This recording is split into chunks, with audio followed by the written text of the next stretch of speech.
কিরে মাসে বেতন পাইছ? হ আব্বা, বেতন তো পাইছি, দাঁড়ান আপনারে দিচ্ছি।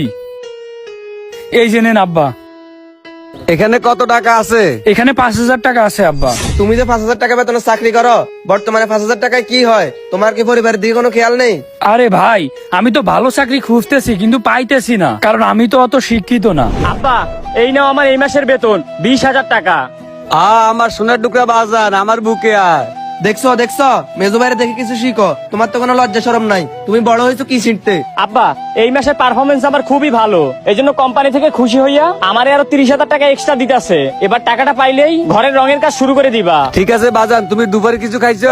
না আব্বা, অফিসে অনেক কাজ ছিল তো, এই জন্য লাঞ্চে কিছু খাইতে পারি নাই। কি ভাই, তুমি দুপুরে কিছু খাও নাই? তাড়াতাড়ি ঘরে আসো। আরে হরে, খুব ক্ষুধা লাগছে, দুপুরে আমিও কিছু খাইতে পারি নাই। বাসায় কি রান্না হয়েছে রে? তুমি দুপুরে কিছু খাও নাই মানে? তুমি হোটেল থেকে খাই নিতে পারো নাই?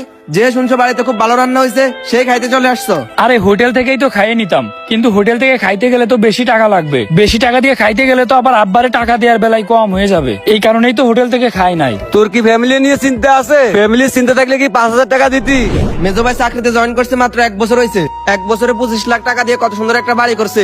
আর তুমি আজকে 10-12 বছর চাকরি করতেছো। এই 10-12 বছর চাকরি করে কার কি শিখছো? আরে আমার তো আর ইনকাম অত বেশি না, ওর ইনকাম বেশি, এই কারণে ও বেশি টাকা দিতে পারে। আমি তো ছোটখাটো একটা চাকরি করি, আমার যেটা সামর্থ্য আমি সেটাই দিব, তাই না? আসলে তুমি যে আমার বড় ভাই, এটা আমার বন্ধু বান্ধবদের সামনে পরিচয় দিতেও লজ্জা লাগে। আসলে তুমি নামে বড় ভাই, কামে না। আচ্ছা বড় ভাই, তুমি যে 5,000 টাকা বেতনে চাকরি করো, এই 5,000 টাকা এখনকার সমাজে কি হয়? কোনো কিছুই হয় না। তুমি একটা ভালো চাকরি খুঁজতে পারো না? তুমি যে কোনো একটা চাকরি পাবা, সমস্যা নাই তো, তুমি তো ভালো পড়াশোনা জানতা। আচ্ছা শুনো, আমার অফিসে একটা পিয়ন লাগবে, বুঝছো? ওখানে 5-7 হাজার টাকা বেতন হবে, তুমি ওই জায়গায় জয়েন করে নাও। আমি বসরে বলে তোমার চাকরির ব্যবস্থা করতেছি। আরে এরকম বেতন দিয়ে আর কি হবে?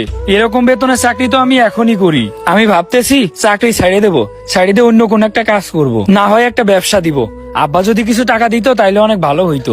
আমার খাইয়া দেয়া কাজ নাই তো তোমার ব্যবসার জন্য টাকা দিব? আমি টাকা দিলে আমার মেজে ছেলেকে টাকা দিব। ও কষ্ট করে এত সুন্দর একটা বাড়ি উঠাইছে। না না আব্বা, আমার টাকা পয়সা লাগবে না। আর আমি এখন যে কাজ করতেছি আলহামদুলিল্লাহ আমার খুব ভালোভাবে চলে যাচ্ছে। কেন আব্বা, আমারে টাকা দিতে পারবা না কেন? আমিও তো তোমার ছেলে, আমার যদি ব্যবসার জন্য টাকা দাও, আমি ব্যবসায় লাভ করে তোমার সব টাকা ফেরত দিয়ে দিব। তুমি লাভ করে সব টাকা ফেরত দিয়ে দিবা? তুমি দিতে পারো না মাসে 5,000 টাকার বেশি, আবার লাভ করে সব টাকা ফেরত দেবে? আব্বা, তুমি এর 1 টাকাও দিবে না। কেন রে ভাই, আমার ব্যবসার জন্য টাকা দিলে সমস্যা কি? আমি তোদেরকে একটু বেশি টাকা দিতে পারি না, এই জন্য কি আমার কোনো দাম নাই? আমিও তো আব্বার ছেলে, আমার যদি ব্যবসার জন্য করে টাকা দেয় তাইলে তো আমি জীবনে কিছু একটা করে খাইতে পারতাম। এত ইমোশনাল হয়ে কোনো লাভ নাই ভাই, এখনকার যুগে টাকা ছাড়া কোনো দাম নাই। এই মেজো ভাই, তুমি ঘরে আসো তো, তাড়াতাড়ি দুটো খেয়ে নাও। আর তুমি দাঁড়াইছো কেন? যাও হোটেল থেকে খেয়ে নাও। এই যা, তুই হোটেলে যা, হোটেল থেকে খেয়ে নিবি। হোটেল থেকে খেয়ে নিবো।